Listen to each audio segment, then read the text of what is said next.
Bonjour et bienvenue dans cette vidéo où nous allons discuter ensemble de créativité et d'innovation. C'est parti!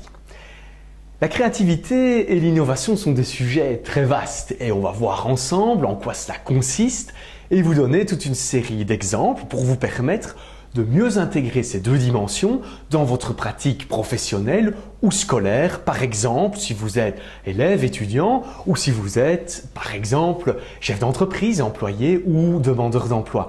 Quel que soit votre profil, la créativité et l'innovation sont des atouts essentiels pour vous permettre d'être simplement plus performant dans tout ce que vous allez entreprendre.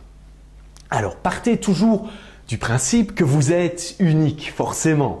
Les idées que vous pourriez avoir, la manière de les mettre en œuvre sont uniques et sont votre chance. N'hésitez pas à jouer là-dessus, forcément, dans vos relations professionnelles avec des clients ou avec des partenaires, dans vos relations scolaires, par exemple aussi, avec des enseignants ou avec des camarades. On entend souvent des personnes qui disent « Oui, la créativité, l'innovation, c'est très bien, mais comment est-ce qu'on a des idées? Comment est-ce qu'on développe cette imagination quand on n'a pas forcément l'impression que c'est notre atout principal ?» Nous allons en parler et vous allez voir que même si c'est votre cas et que vous ne sentez pas cela en vous, vous avez aussi ces atouts à mettre en avant, mais que ça se travaille et on va le voir. On entend parfois aussi des arguments liés au temps. Je n'ai pas le temps pour l'innovation, je n'ai pas le temps pour la créativité, etc. J'ai d'autres choses à faire, j'ai d'autres préoccupations. Soyez prudents avec ces arguments-là, surtout si c'est vous qui les mettez en avant. La raison temporelle ou de manque de temps ou la contrainte de temps liée au fait que vous n'entreprenez pas de créativité ou d'innovation est dangereuse. Vous êtes sans doute la tête dans le guidon et vous avez du mal à vous relever pour pouvoir voir plus loin. Et c'est dommage, d'autant plus si par exemple vous êtes chef d'entreprise ou responsable de projet, vous devez développer une vision à long terme et cette vision intègre de la créativité et de l'innovation et cela fait partie de votre mission de les intégrer au mieux dans votre pratique. Rappelez-vous cette image que vous avez sans doute déjà vue d'une équipe d'agriculteurs il y a de cela quelques milliers d'années qui travaillaient dans les champs avec un chariot aux roues carrées. Très bien, mais pas tout à fait pratique, me direz-vous, vu qu'aujourd'hui nous connaissons la roue. Deux travailleurs, justement, peinent à pousser, à tirer ce chariot aux roues carrées qui est très difficile forcément à déplacer et ils y passent beaucoup de temps. Ils n'ont pas le temps de se poser d'autres questions et notamment pas le temps d'optimiser l'outil qu'ils ont face à eux et qui est un chariot aux roues carrées. Arrive l'un de leurs camarades avec une roue ronde et qui leur dit « Regardez, ce serait beaucoup plus simple si on essayait de développer quelque chose de ce style-là. On gagnerait sans doute beaucoup plus de temps et le processus dans lequel nous sommes impliqués serait sans doute bien plus optimal. » Les deux autres lui répondent évidemment « On n'a pas le temps ». Vous voyez donc que le temps, c'est parfois une excuse, voire une fausse excuse, qui vous éloigne finalement de votre vision à long terme et qui vous éloigne de votre évolution positive et de certaines opportunités que vous pourriez saisir pour développer votre profil ou vos activités. Intégrez cela et consacrez du temps à l'observation de ce qui se passe autour de vous. On va en parler juste après. Cette observation, elle est basée aussi sur l'évolution de votre environnement, sur l'évolution de la société de manière générale. Soyez conscient forcément que la société dans laquelle vous êtes impliqué évolue, que les besoins des gens évoluent aussi et que vous pouvez, à votre niveau, augmenter systématiquement la satisfaction de cette personne, d'autant plus s'il s'agit de vos clients. L'augmentation de cette satisfaction passe d'office par une augmentation de vos processus créatifs et aussi innovants. Ce sont pour vous de vraies chances. Regardez simplement en arrière, regardez dans l'histoire pour vous en convaincre. Tous ces processus créatifs qui ont donné naissance à des outils formidables que nous utilisons aujourd'hui et nous en listerons quelques-uns plus tard. Repensez ne fût-ce qu'à des grands personnages comme Léonard de Vinci dont vous voyez les réalisations ici derrière. et qui était dans ce processus justement de créativité et d'innovation et qui a permis à la société dans laquelle lui s'impliquait de bénéficier d'outils, de technologies nouvelles et qui lui ont permis notamment de gagner beaucoup de temps mais aussi d'évoluer. Je vous propose un petit moment de pause pour réfléchir à ce que nous venons de discuter. Une série de questions pour vous, je vous invite à y réfléchir. Qu'avez-vous déjà entrepris de créatif et d'innovant?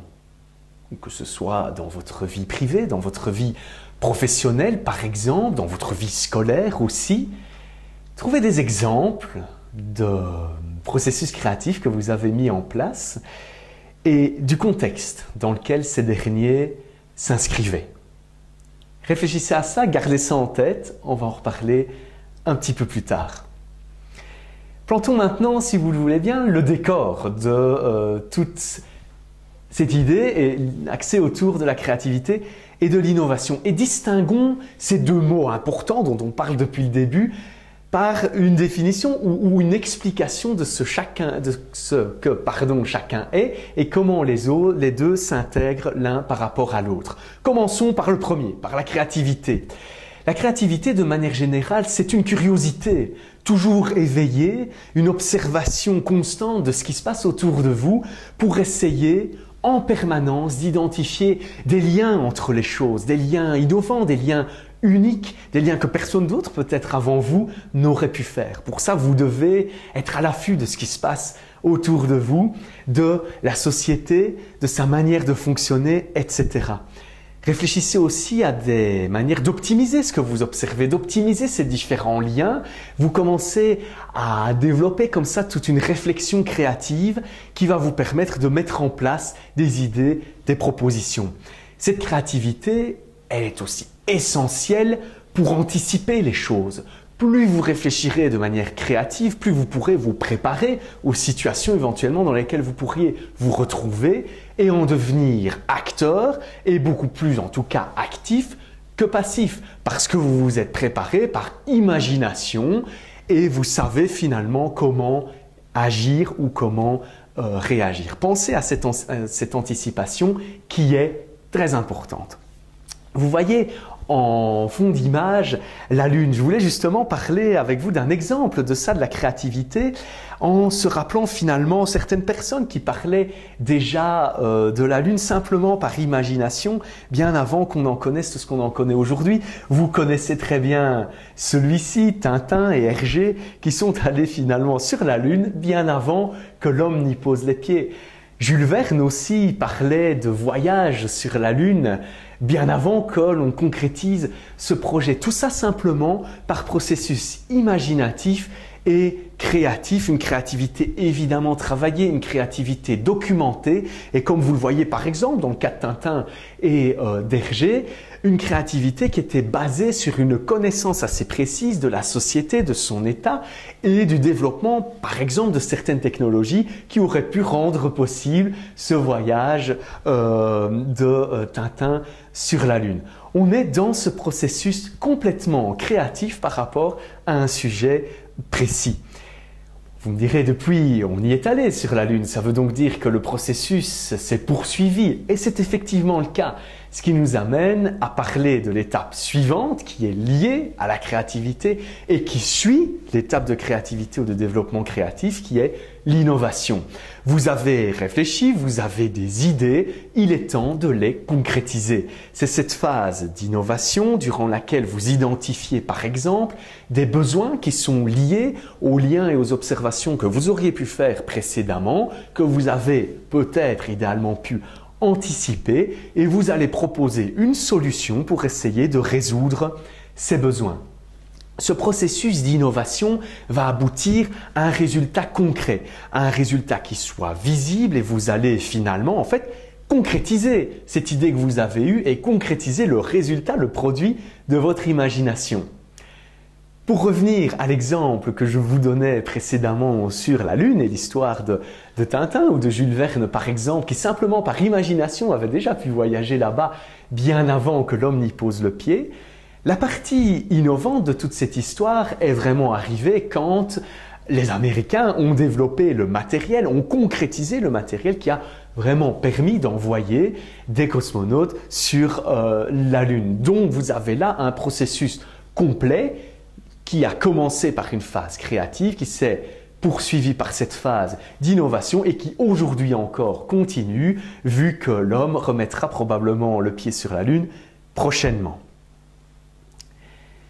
Vous l'avez compris, les notions de créativité et d'innovation sont intimement liées à l'idée de curiosité. Si je ne devais vous donner qu'un seul message dans cette vidéo, c'est soyez curieux, intéressez-vous à tout, soyez curieux de tout. Tout est intéressant et tout est bon à apprendre. Inscrivez-vous dans ce processus-là qui va vous permettre notamment de vous développer personnellement, mais aussi de développer vos activités. Identifiez des opportunités dans tout ce qui vous entoure, essayez de les voir, de les chercher, de les trouver, il y en a partout. Évidemment, vous ne pourrez sans doute pas toutes les concrétiser, mais vous pourrez déjà les identifier et en sélectionner certaines que vous pourrez alors mettre en œuvre. Tout ça est lié évidemment, la curiosité aussi, à l'idée d'imagination. Comme on le disait tout à l'heure, peut-être que vous vous imaginez que vous n'en avez pas l'imagination, que vous en avez moins que d'autres. Alors, est-ce que c'est possible? Peut-être, mais il y a des manières pour résoudre ce problème. Cette curiosité, elle est peut-être en partie innée. Certaines personnes sont peut-être plus curieuses de naissance que d'autres, soit. Ne rentrons pas dans ce débat-là. Pour nous permettre de nous concentrer sur la deuxième partie, cette curiosité, elle est aussi acquise. Vous pouvez vous entraîner, vous pouvez évoluer. Rien n'est perdu en gros. Tout est à construire et votre curiosité aussi, votre créativité, votre efficacité face à la créativité aussi, vous pouvez la développer tous les jours simplement en commençant par vous inscrire dans ce processus, ne fût-ce que d'observation. Soyez observateur des choses qui se passent autour de vous, des gens, de leur manière de fonctionner ensemble, des différents contextes dans lesquels vous pourriez vous retrouver. Observez les choses, questionnez les choses et essayez toujours de les comprendre en détail. Vous sentirez beaucoup plus facilement un endroit où un manque ou un besoin se fait sentir et ce serait donc une possibilité d'innovation. Ensuite, forcément, si vous voulez pouvoir la concrétiser, cette innovation, il est intéressant de maîtriser votre sujet. On ne s'en rend peut-être pas compte, on peut avoir des idées créatives, il y a des sujets qu'on ne connaît pas du tout, mais le fait de maîtriser le sujet dont vous parlez et le sujet sur lequel vous pouvez trouver certaines idées va forcément vous aider beaucoup à le concrétiser et à vous inscrire dans un processus innovatif après cette phase de créativité. La maîtrise, c'est la rigueur. Vous êtes dans une démarche où vous essayez progressivement de maîtriser, de comprendre de mieux en mieux le sujet auquel vous voulez vous adresser. Ça demande de se documenter beaucoup, de questionner beaucoup les choses et de construire votre propre analyse, votre propre compréhension du sujet. Finalement, quand on réfléchit un peu les choses, cette phase de maîtrise, idéalement, vient avant la phase de créativité. C'est parce que progressivement, vous maîtrisez de mieux en mieux le sujet que des idées vous viennent, des idées qui sont de plus en plus précises, de plus en plus fines, de plus en plus justifiées par rapport à certains besoins, par exemple. Cette maîtrise du sujet évolue aussi en permanence comme votre capacité à proposer des idées et des solutions créatives et innovantes. Mais partez du principe que la maîtrise du sujet est importante ou un niveau de maîtrise minimum avant de se lancer dans ce processus de créativité et puis après lui d'innovation. Une autre étape importante après l'innovation est cette notion de persévérance. Vous allez peut-être trouver une idée ou un service ou un produit qui soit particulièrement innovant ou une manière de vous présenter par exemple, ou bien si vous êtes dans le cadre scolaire, une manière d'étudier vos cours. Ça pourrait être un bon exemple aussi. Vous devez passer par une phase de persévérance parce que la première version de votre innovation ne sera peut-être pas parfaite et ne sera sans doute pas parfaite et tant mieux. Et vous allez là entrer donc dans un processus cyclique d'amélioration permanente qui va vous demander de la persévérance. Forcément, vous allez connaître des phases d'échec, vous allez aussi connaître des phases de succès et cela va vous permettre progressivement d'améliorer la solution que vous proposez et d'améliorer l'innovation qui est née de tout ce processus de maîtrise et de créativité. Une notion aussi importante liée à ces aspects de créativité et d'innovation, c'est la question de la peur et la question du risque. C'est des dimensions que vous devez pouvoir gérer, que vous devez pouvoir comprendre.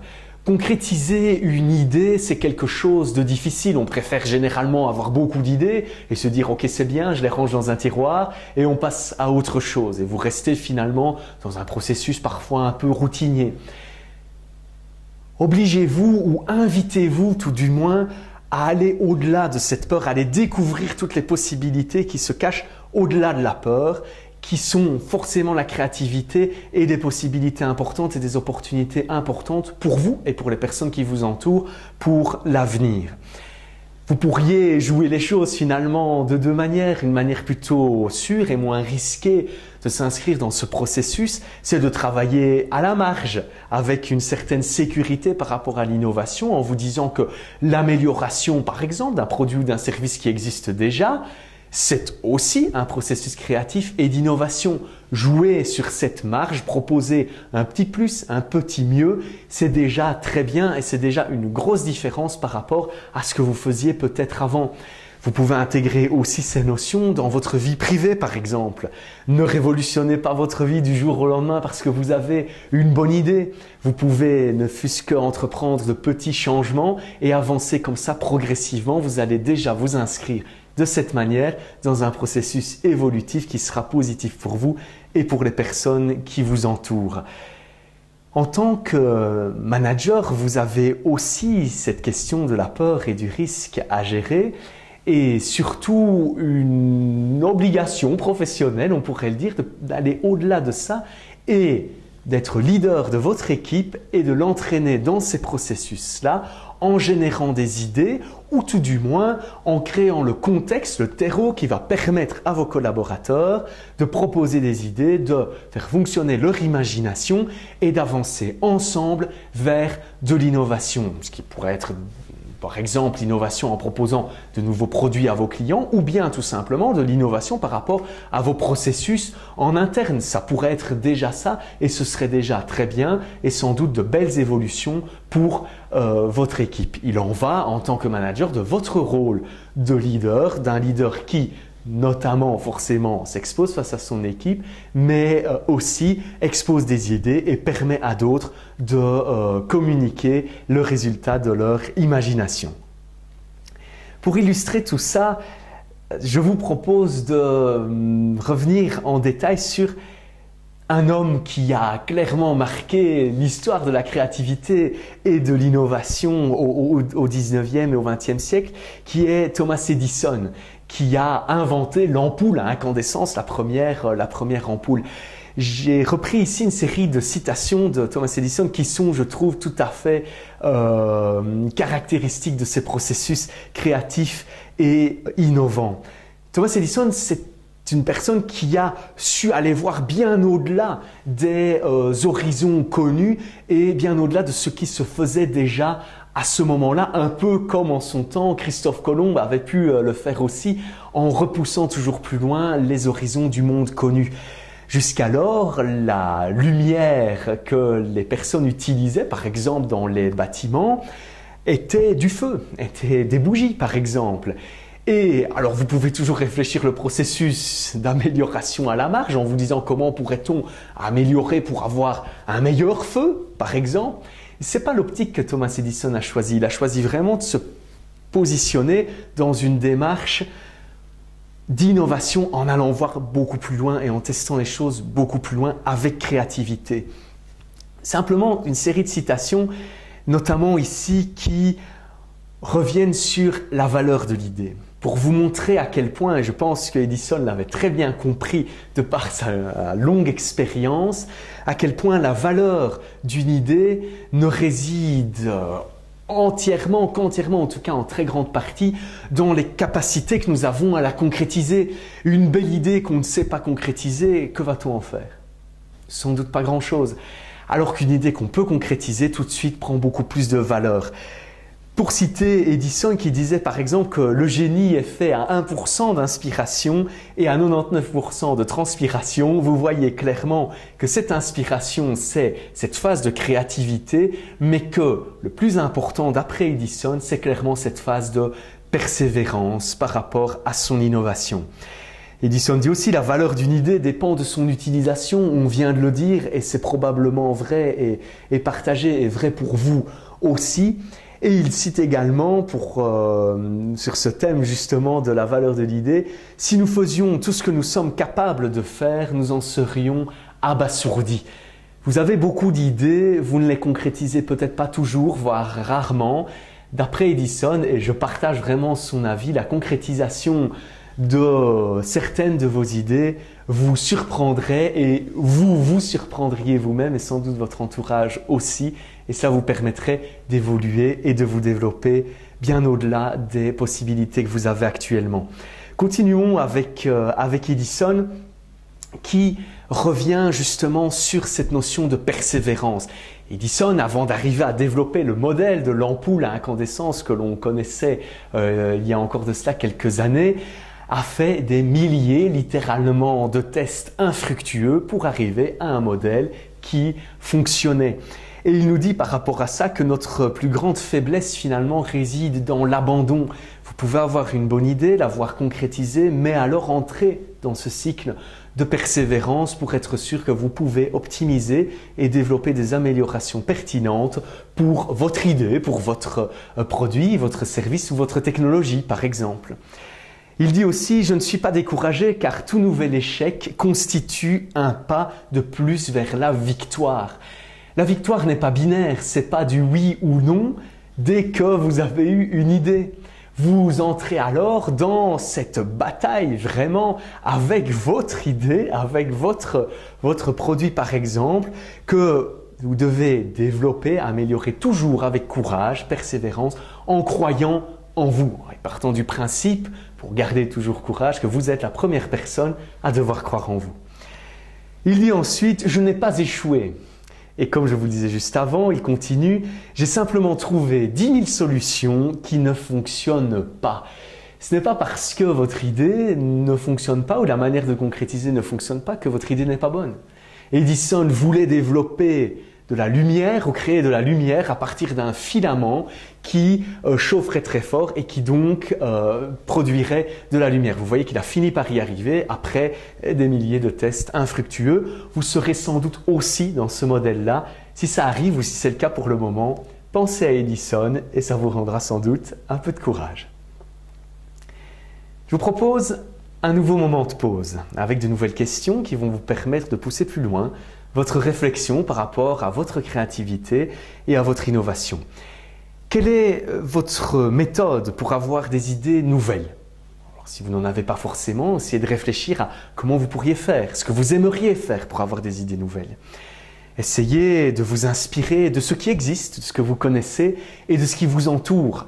Les idées viennent généralement assez facilement quand on s'inspire simplement de notre environnement. Pensez à ça, pensez à votre environnement. Qu'est-ce qui vous inspire? Qu'est-ce qui vous donne envie de développer? Quelles sont ces idées qui vous passent par la tête? Elles peuvent être folles, vous réfléchirez après à leur faisabilité, mais mettez-vous dans cet état d'esprit-là, quel que soit finalement votre profil, que vous soyez demandeur d'emploi, salarié, indépendant ou élève, il y a beaucoup de choses que vous pouvez améliorer par créativité et innovation. Essayez de trouver ne fût-ce qu'une idée et de voir ce que vous pourriez en faire.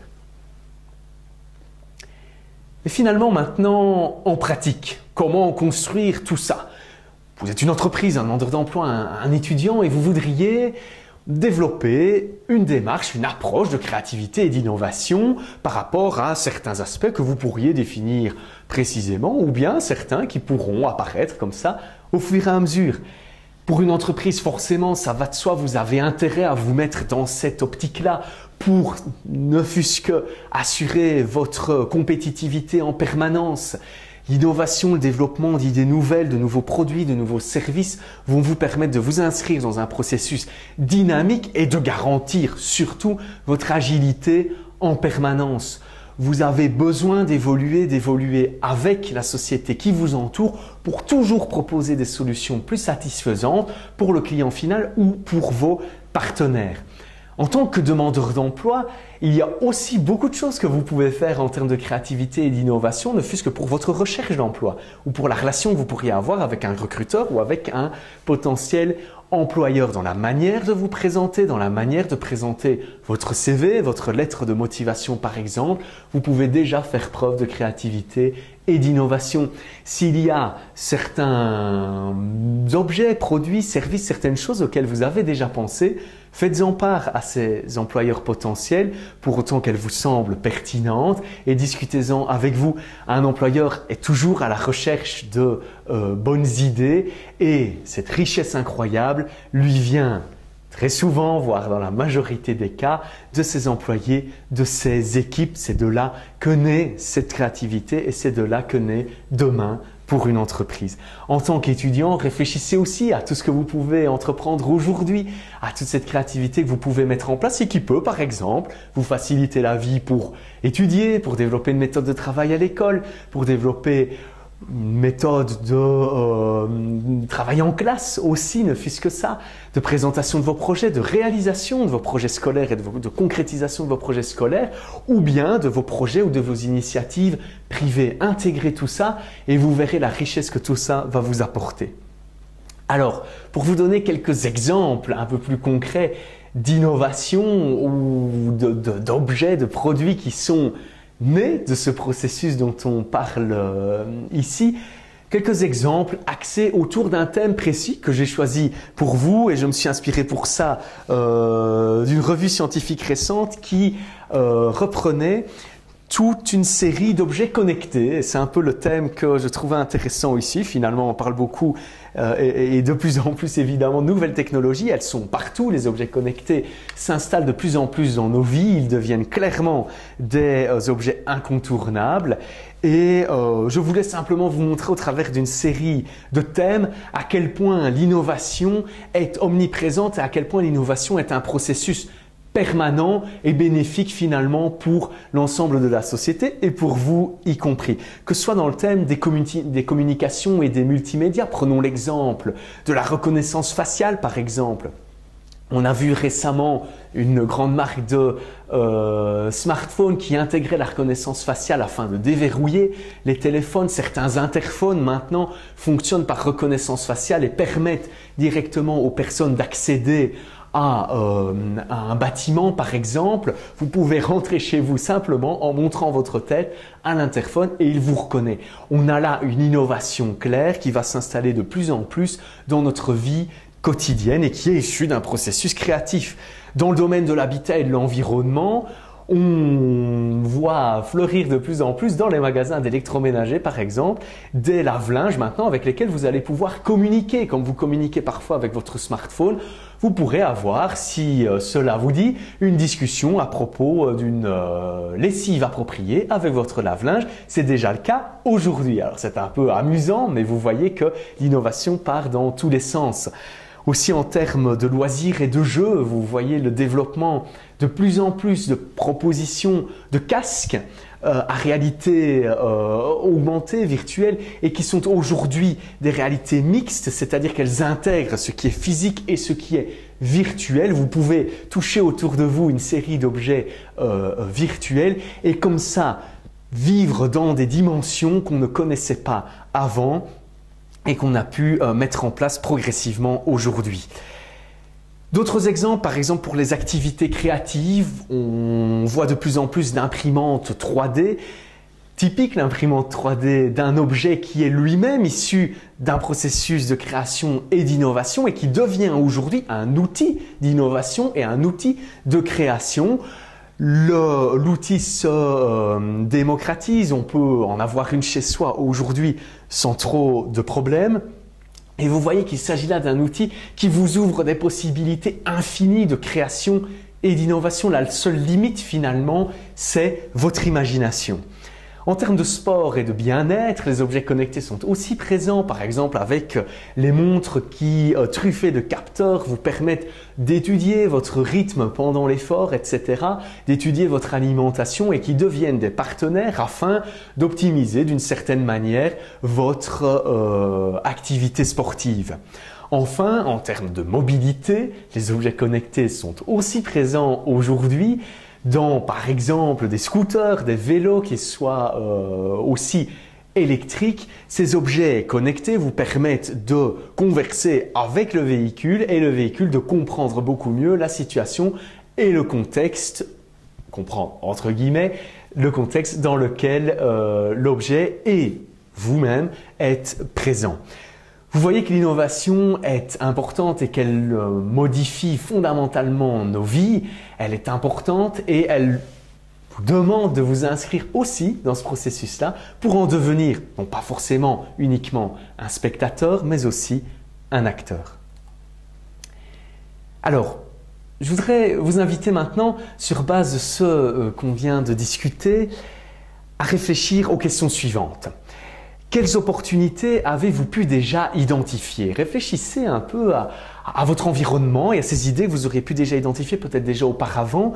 Reprenez-les et posons-nous la question finalement, qu'aimeriez-vous améliorer par rapport à ces idées? Qu'aimeriez-vous améliorer autour de vous? Pourquoi et comment est-ce que vous pourriez le faire? Et cette phase du comment va vous permettre déjà, à partir de cette première étape d'imagination, de mettre un pied dans l'innovation. Je vous laisse le temps d'y réfléchir, penser à tout ça et à développer vos idées, à concrétiser évidemment aussi vos idées. Avant de terminer, je voudrais vous proposer un petit retour en arrière, comme j'aime bien le faire, avec un petit voyage dans l'Antiquité et dans la Grèce antique, pour simplement vous montrer, si c'est nécessaire, que la créativité et l'innovation sont inhérentes à l'homme et à ses capacités. Depuis l'Antiquité, on innove, on crée, on évolue et voyez toute l'évolution de la société en ces 2000 ou plus de 2000 ans, beaucoup d'eau a coulé sous les ponts. Cependant, les Grecs étaient déjà dans une démarche créative et d'innovation importante. Ils ont notamment au fameux 5e siècle avant Jésus-Christ, qu'on appelle le siècle de Périclès, et les moments qui ont entouré cette période, ils ont développé des systèmes de créativité et d'innovation importants, notamment en termes de culture, en termes politiques, etc. En termes aussi scientifiques et mathématiques, pensez notamment à une personne que vous connaissez bien et que vous avez tous d'office beaucoup apprécié dans vos cours de maths en secondaire, qui est Pythagore, et qui vivait à cette époque et qui a développé toute cette compréhension beaucoup plus détaillée, cette innovation finalement de la géométrie des mathématiques, axée autour de la compréhension des triangles, rectangles. Je ne vous cite pas le théorème, je suis sûr que vous vous en rappelez très bien. Entre parenthèses, votre ami Thalès a aussi vécu à cette période. Mais pensez finalement à tout cela et rendez-vous compte que ce bouillon de créativité et d'innovation a toujours été présent. Et je mentionne encore ici par exemple cette merveille du monde qui était clairement la preuve, que ce soit le fameux phare d'Alexandrie, que ce soit la grande pyramide d'Égypte qui existe toujours aujourd'hui. Cette merveille était clairement des signes, des démonstrateurs très forts de la capacité de l'homme à créer et à innover en tout temps. Ils sont aussi, et comme les exemples précédents, des preuves que la créativité et l'innovation ne sont pas, ou sont rarement en tout cas, des processus individuels. Ils sont des processus collectifs issus d'une œuvre collective ou d'un travail collectif. À plusieurs, on est toujours plus fort et on est toujours plus imaginatif que tout seul, et ils en sont clairement la preuve. Reprenez tous ces exemples d'objets connectés que je vous mentionnais juste avant, ils en sont aussi vraiment la preuve. C'est que ces processus, vous pouvez les construire avec les autres et en vous inscrivant dans cette démarche, que ce soit dans votre vie professionnelle, dans votre vie privée par exemple, en vous inscrivant dans ces démarches, vous allez forcément permettre aux personnes qui vous entourent et à vous-même d'aller cherchez plus de vous développer davantage et de profiter de toutes ces idées que vous pourriez avoir. Entre parenthèses, il s'agit aussi de quelque chose que vous pouvez entreprendre à l'école. La notion d'œuvre ou de chef-d'œuvre, c'est quelque chose que tous les élèves font régulièrement ou qu'on les invite à faire régulièrement au travers des différents, par exemple, travaux, projets que vous développez en classe. N'hésitez pas à y mettre votre ambition, n'hésitez pas à y mettre votre enthousiasme pour montrer ce que vous pouvez faire en termes d'imagination et en termes d'innovation aussi. Sur base de cette dimension historique, je vous invite maintenant à réfléchir à un exemple du passé, que ce soit ceux que j'ai mentionnés précédemment ou d'autres que vous pourriez connaître ou dont vous vous rappelleriez, qui soient particulièrement créatifs et innovants, où vous vous seriez dit là, ils ont fait fort, quelle bonne idée! Et le fait de l'avoir concrétisé, c'est particulièrement impressionnant. Pensez à ça. Quand vous avez un exemple, demandez-vous finalement, mais qu'est-ce qui vous inspire cet exemple et comment est-ce que vous pourriez intégrer cet exemple dans vos réflexions actuelles? Parce que cette créativité, si elle ne vous vient pas spontanément, allez la chercher par des inspirations autour de vous. Et généralement, les exemples du passé sont toujours bons à prendre. Essayez d'analyser ce qui s'est passé, dans quel contexte, etc. et comment aujourd'hui vous pouvez en tirer des apprentissages qui vont être importants pour vous. Voilà, nous venons de parler en long et en large avec beaucoup d'exemples de créativité et d'innovation. C'est maintenant à vous d'entreprendre ces processus, que ce soit au travail ou à la maison par exemple, ou à l'école encore. N'oubliez pas simplement que la créativité et l'innovation sont des processus qui se suivent l'un l'autre, qui demandent la maîtrise de votre sujet, qui vous permettront ensuite, par observation de votre environnement et par création de liens, par questionnement de votre environnement, de développer des idées, de développer de l'imagination qui vont vous permettre d'alimenter des processus innovants et de concrétiser les idées que vous pourriez avoir. Je vous laisse sur les questions suivantes en vous demandant simplement qu'allez-vous proposer après avoir vu cette vidéo? Quelle est votre idée? Et simplement, qu'allez-vous mettre en place pour observer différemment le monde qui vous entoure? Si ça n'était pas le cas jusqu'à présent, je vous invite à y réfléchir, à entreprendre les changements, les améliorations, les adaptations nécessaires pour vous permettre d'ouvrir les yeux beaucoup plus grands sur ce monde qui vous entoure, qui est passionnant, qui est fascinant et qui vous donnera à chaque instant une foule d'idées. Je vous souhaite beaucoup d'imagination et beaucoup d'innovation pour le futur. Au revoir.